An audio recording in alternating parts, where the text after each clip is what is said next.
എടി ഇവൾ എവിടെ പോയി കിടക്കാം? ഇങ്ങോട്ട് വാടി. ഫോൺ കുത്തിക്കൊണ്ടിരിക്കാതെ ഇങ്ങോട്ട് ഇറങ്ങി വരാൻ. രാവിലെ തന്നെ തുടങ്ങി. എന്തോ തള്ള കാര്യം? കാര്യം എന്താണെന്നോ എന്റെ പൊന്നു നാട്ടുകാരെ, ഇന്നലെ ഇവളെ എന്റെ സാരി എടുത്ത് അവിടെ കൊണ്ടിട്ട്, ഇന്നെന്റെ ചെരുപ്പെടുത്ത് പട്ടിക്കുട്ടി കൊണ്ടിട്ട്, എന്റെ പേരിൽ എഴുതാന്നാണെങ്കിൽ ഞാനിത് പകരം ചോദിച്ചിരിക്കും ചോദിച്ചിരിക്കും ചോദിച്ചിരിക്കും. എന്റെ പൊന്നെ, നിങ്ങൾ ഇങ്ങനെ കടന്ന് തുറക്കാതെ ഇച്ചിരി ലളിതമാക്കി പറ. ശരി എന്റെ പൊന്നു നാട്ടുകാരെ, നിങ്ങളിത് കേൾക്കണം. ഇന്നലെ എന്റെ സാരി എടുത്ത് ചെളിയിൽ കൊണ്ടിട്ടു, ഇന്നെന്റെ ചെരുപ്പെടുത്ത് പട്ടിക്കുട്ടി കൊണ്ടിട്ടു. എന്റെ പേരിൽ എഴുതാന്നാണെങ്കിൽ ഇവളോട് ഞാൻ പകരം ചോദിച്ചിരിക്കും ചോദിച്ചിരിക്കും ചോദിച്ചിരിക്കും. മതിയോ? ഈ കിടക്കണുണ്ടല്ലോ എന്റെ മരുമോള് ജാനകി വന്ന് എന്റെ വീടിന്റെ കീയും ഇവള് തന്നെ. എന്റെ തള്ളേ, നിങ്ങൾ ഇങ്ങനെ കടന്ന് കീറാതെ ഇച്ചിരി നിങ്ങളൊന്ന് നിർത്താടി. വരച്ച വരയില് തന്നെ ഞാൻ നിർത്തും. എന്റെ കഷ്ടപ്പെട്ട് ബുദ്ധിമുട്ടി പഠിപ്പിച്ച എന്റെ മോനെ ഉണ്ടല്ലോ, ഇവള് തൊട്ടെടുത്ത് തോടകയാണ് ഇവള്. കഷ്ടപ്പെട്ട് ബുദ്ധിമുട്ടി നിങ്ങൾ അങ്ങനെ 7ാം ക്ലാസ് വരെ പാപിച്ച കഥയാണോ ഈ തള്ളുന്നത്? എടി 5ാം ക്ലാസ് വരെ പഠിപ്പ് നിർത്തി എന്റെ മോനെ 7ാം ക്ലാസ് വരെ പഠിപ്പിച്ചതിലും വലിയ കാര്യമല്ലേടി. നിങ്ങളൊരു കാര്യം മനസ്സിലാക്കണം. നിങ്ങളുടെ മോന് കിട്ടിയ ഏറ്റവും വലിയ ലോട്ടറിയാ ഞാൻ. ആണോ? എന്തിനാ തള്ളേ നിങ്ങൾ എന്നെ തല്ലിയേ? ലോട്ടറി ആവുമ്പോ അടിച്ചെന്നിരിക്കും. എന്നീ കുടുംബത്ത് വന്നോ അന്ന് തുടങ്ങിയതാ ഇവിടുത്തെ നാശം. ആണല്ലേ? അല്ലാണ്ട് നിങ്ങൾ ലോൺ എടുത്തിട്ട് തിരിച്ചടക്കാൻ ജപ്തിയായി പോയതാന്ന് പറയരുത്. എടി, നീ എന്റെ ഭർത്താവിനെ ഇവിടുന്ന് തല്ലി ഓടിച്ചല്ലേടി. ഞാനോ? തള്ളേ, നിങ്ങൾ ഒരാള് കാരണമാണ് അച്ഛൻ ഇവിടെ ഇറങ്ങിപ്പോയത്. ഞാൻ കാരണോ? നിങ്ങൾ കാരണം തന്നെ. കഴിഞ്ഞ ദിവസം ബ്രേക്ക്ഫാസ്റ്റ് എന്നും പറഞ്ഞ് ഇവര് ബ്രെഡില് ജാമിന് പകരം അമൃതാഞ്ചം തേച്ച് കൊടുത്ത് അങ്ങേ റണ്ണാക്ക് മുതൽ ആമാശയം വരെ പൊള്ളി. ലാസ്റ്റ് അച്ഛൻ 5 കുപ്പി തണുത്ത വെള്ളം വയറ്റി കെട്ടിയിട്ടോണ്ട് നടന്നത്. അതെനിക്ക് കുപ്പി മാറിപ്പോയതാന്ന്. കുപ്പി മാറിപ്പോയതത്രേ. അച്ഛൻ കാശ് കൊടുത്ത് വാങ്ങിച്ചു വെച്ച ഷർട്ടിന്റെ തുണി എവരെടുത്ത് ഫ്രിഡ്ജിന്റെ അകത്ത് കയറ്റി വെച്ച് അച്ഛൻ തുണിക്ക് വേണ്ടി അലമാര തുറന്നു നോക്കിയപ്പം അതിനകത്തിരിക്കുന്ന സാമ്പാറ്, അവിയല്, പുളിശ്ശേരി, തലശ്ശേരി ഇതെല്ലാം പൂട്ടിന്ന് വെക്കാം. പണി കഴിഞ്ഞ് ക്ഷീണിച്ച് കിടന്നുറങ്ങുന്ന മനുഷ്യന്റെ തലോണേന്റെ അടി കൊണ്ടുപോയി ഇവർ ഇൻഡക്ഷൻ കുക്കർ വെച്ചേക്കുന്നത്. എന്നിട്ട് ഫയർഫോഴ്സുകാർ വന്ന് അച്ഛനെ പുറത്തെടുത്തപ്പം അൽഫാം ഏതാ അച്ഛൻ ഏതാന്നറിയാൻ പറ്റാത്ത അവസ്ഥയായിരുന്നു. എങ്ങനെ അച്ഛൻ ഇവിടെ നിന്ന് ഇറങ്ങി പോകാണ്ടിരിക്കും? എന്റെ ഹരിയേട്ടനോടുള്ള സ്നേഹം കൊണ്ട് മാത്രം ഞാൻ ഇവിടെ നിൽക്കുന്നത്. അല്ലെ പണ്ടേക്ക് പണ്ട് ഞാൻ തറവാട്ടി പോയനെ. തറവാടൊന്ന് കാണണം. ഇവിടെ വീടിന്റെ മേളിൽ ടാർപ്പ കെട്ടിയേക്കുന്ന കഴിഞ്ഞ് താഴെ വീണു. ഞാൻ നോക്കിയപ്പോ മഴകേരാവണിലെ നായിക പോലെ പ്രണയമണി തൂവൽ പൊഴിയും പവിഴമഴ എന്നും പറഞ്ഞ് ഇവിടെ അച്ഛനും അമ്മ അവിടെ നിൽക്കുന്നു. എവരുടെ പറച്ചിലായിട്ട് ഞാൻ തോന്നുന്നു ഞാൻ ഇവിടെ കൊട്ടാരത്തിലാ താമസിക്കണേന്ന്. എന്റെ പൊന്നു മഞ്ജു ചേച്ചി, ഈ വീടിനാകെ ഒരൊറ്റ കഥകേ ഉള്ളൂ. നിങ്ങളൊക്കെ കുളിക്കാൻ പോകുമ്പോ എന്താ കൊണ്ടുപോവാ? തോർത്ത്, സോപ്പൊക്കെ അല്ലേ? ഇവിടെ ഉള്ളവരെ മുമ്പോസിരിക്കുന്ന കഥകും പൊക്കിക്കൊണ്ടാ പോകുന്നേ. കക്കൂസി കഥകില്ലെന്ന്.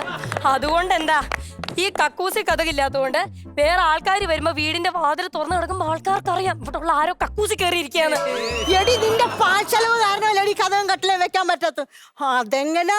ഇവളെല്ലാം ഓർഡർ ചെയ്യും. ഒരു ചുരിദാർ വേണോ ഓർഡർ ചെയ്യും, ഒരു വള വേണോ ഓർഡർ ചെയ്യും, ഒരു കമ്മൽ വേണോ ഓർഡർ ചെയ്യും. കോടതിയിലെ ജഡ്ജി പോലും ഇത്രയും വലിയ ഓർഡർ ഇട്ട് ഞാൻ കണ്ടിട്ടില്ല. എന്റെ ദൈവമേ, ഇത്രയും പ്രായമായ ഒരു സ്ത്രീയല്ലേ ഞാൻ. എനിക്കൊരു കുഞ്ഞിക്കാല് കാണണമെന്ന് ആഗ്രഹമല്ലേ? അപ്പ പറഞ്ഞപ്പോ അവള് പറയണേ എന്താന്നോ, ആദ്യം അവൾ ഓർഡർ ചെയ്തിട്ടുണ്ടെന്ന്. അയ്യോ, നിങ്ങൾ ഉദ്ദേശിച്ച കുഞ്ഞിക്കാലെന്നാ? പിന്നെ അല്ലാണ്ട് ഞാൻ കേട്ടത് കോഴിക്കാലെന്നല്ലേ?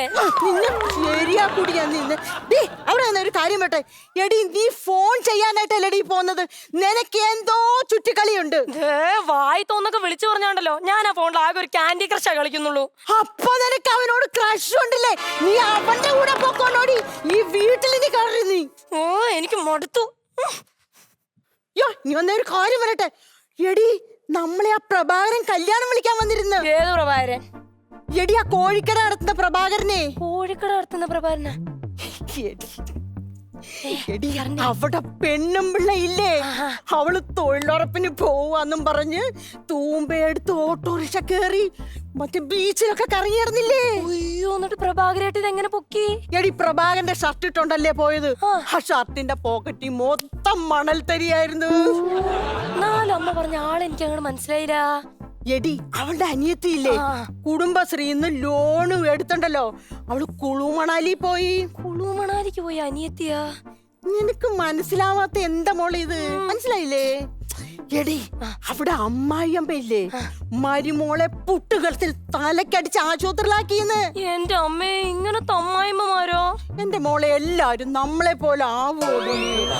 അയ്യോ, എന്റെ അമ്മയുടെ തലയിൽ ഒരു നര, ഭാഗ്യനരയാന്ന് തോന്നുന്നു. അതവിടെ ഇരിക്കട്ടെ മക്കളെ. അമ്മേ, ഇല്ല, എന്റെ അമ്മയുടെ തലേന്നിരിക്കാണ്ട് പോന്നരേ. ഓ, എന്റെ മക്കൾ അങ്ങ് ക്ഷീണിച്ചിരിക്ക. എന്തേലും പോയി ഓർഡർ ചെയ്ത് കഴിച്ചോ? അല്ലമ്മേ, എന്തോ പ്രഭാകരന്റെ കാര്യം പറഞ്ഞേ. ഓ, അവര് നമ്മുടെ കല്യാണത്തിന് 5000 രൂപയല്ലേ തന്നത്? അതെ. നമ്മളത് 8000 ആയിട്ടെങ്കിലും കൊടുക്കണ്ടേ? അമ്മേ, എന്താ മക്കളെ, നിങ്ങളുടെ കെട്ടിയോൻ ഉണ്ടാക്കി വെച്ചിട്ടുണ്ടോ 8000 കുണുവാ? എടി, എന്റെ മോൻ നിനക്ക് ഉണ്ടാക്കി വെച്ചൊക്കെ നശിപ്പിച്ചില്ലേടി നീ? നിങ്ങൾ എന്തിനാ എന്റെ കെട്ടിയോൻ ഉണ്ടാക്കുന്നത് നോക്കുന്നേ? നിങ്ങൾക്ക് നിങ്ങളുടെ കെട്ടിയോൻ ഉണ്ടാക്കുന്നത് നോക്കിയാ പോരെ? യോ, എന്റെ ദൈവമേ, ഇതുപോലൊരു പെണ്ണിനെ ഞാൻ കണ്ടിട്ടില്ല. യോ, ഒരമ്മായിയമ്മോട് പോലും ചെയ്യാത്ത പണി അവൾ എന്നോട് ചെയ്തിരിക്കുന്നത് അറിയാവോ? കഴിഞ്ഞ മാസം ഞാൻ ഷോക്ക് അടിച്ചു വീണു. അപ്പോഴുണ്ടല്ലോ ഇവള് പറയാ, ഞാനേ കൂടുതൽ കരണ്ട് ഉപയോഗിച്ചെന്നും പറഞ്ഞ് എന്നെ കൊണ്ട് അവള് ബില്ല് കെട്ടിച്ചേ.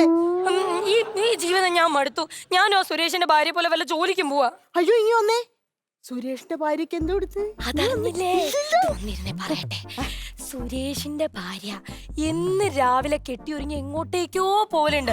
ഓരോ ദിവസം ഓരോ ബാഗ്, ഓരോ ചീപ്പ്, ഓരോ കണ്ണാടി. അമ്മേ, അവള് പോകുമ്പോ അവൾ ഒറ്റയ്ക്കാ പോകുന്നു. തിരിച്ചു വരുമ്പോ ഓരോ പയ്യന്മാരുടെ ബാക്കി കയറിയാ വന്നേന്ന്. എടി, അത് അവൾ ആങ്ങളമാരായിരിക്കൂടി.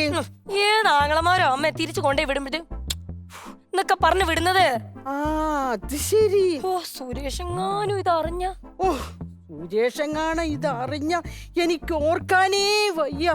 ദൈവമേ, എത്രയും പെട്ടെന്ന് സുരേഷിന്റെ ചെവിയിലെത്തിക്കണേ. അല്ലമ്മേ, നമ്മളിങ്ങനെ പ്രാർത്ഥിച്ചാൽ മാത്രം സുരേഷിന്റെ ചെവിയിൽ ഇതെത്തുവോ?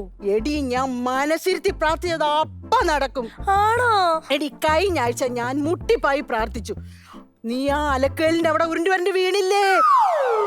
അപ്പൊ നിങ്ങൾ എനിക്കിട്ട് പണിയാൻ തുടങ്ങിയല്ലേ? ഇതിങ്ങനെ പോയ ഒന്നേ നിങ്ങളല്ലേ ഞാൻ. ഇതിലേതിലും ഒന്ന് ഞാൻ തീരുമാനിക്കും. അത് നടന്നില്ലെങ്കിൽ ആ ബെന്നിയുടെ ഭാര്യ ചെയ്തോലെ ഞാൻ അങ്ങോട്ട് ചെയ്യും. മോളെ, ബെന്നിയുടെ ഭാര്യ എന്ത് ചെയ്ത്? അത് പറഞ്ഞില്ല. ബെന്നിയുടെ ഭാര്യ കഴിഞ്ഞ ദിവസം ഓളുടെ അമ്മായിമ്മയ്ക്ക് ചോറിനകത്ത് എന്തൊക്കെയോ കലക്കി കൂട്ടി കൊടുത്തെന്ന് കള്ള തട്ടിപ്പോയില്ലേ. എന്റെ ദൈവമേ, പോസ്റ്റ്മോർട്ടം റിപ്പോർട്ടിൽ പോലും ഒന്നും കാണാൻ പറ്റിയില്ലാന്ന്. എന്റെ മോളെ, മരുമക്കളും ഇങ്ങനെ ഉണ്ടോ? ഉണ്ടമ്മേ, നമ്മളെ പോലാണോ എല്ലാരും? പിന്നെ ഞാൻ ഇന്നലെ ഓളെ കണ്ടായിരുന്നു, ബെന്നിയുടെ ഭാര്യ കണ്ടായിരുന്നു. ഓളുടെ കയ്യിൽ നിന്ന് ഞാൻ ആ വിഷക്കഷായം വാങ്ങിച്ചു വെച്ചിട്ടുണ്ട്. എന്തിനാ മോനെ? എപ്പോഴും ആവശ്യം വന്നെന്ന് പറയാൻ പറ്റില്ല.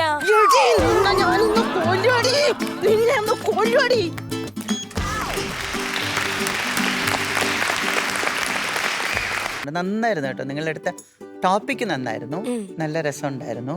പിന്നെ എനിക്ക് ആദ്യം നിങ്ങളുടെ രണ്ടുപേരുടെയും ശണ്ട തുടങ്ങിയപ്പോൾ തന്നെ എനിക്ക് തോന്നി കുറച്ച് കഴിയുമ്പം ഗോസിപ്പിന് വേണ്ടി നിങ്ങൾ ഒരുമിക്കും.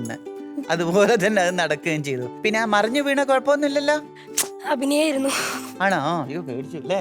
വല്ലാത്ത സൗണ്ടും ഒക്കെ കൂടെ ആയപ്പോൾ ഞാൻ വിചാരിച്ചു സത്യമായിട്ടും തെന്നി താഴെ പോയിന്ന്.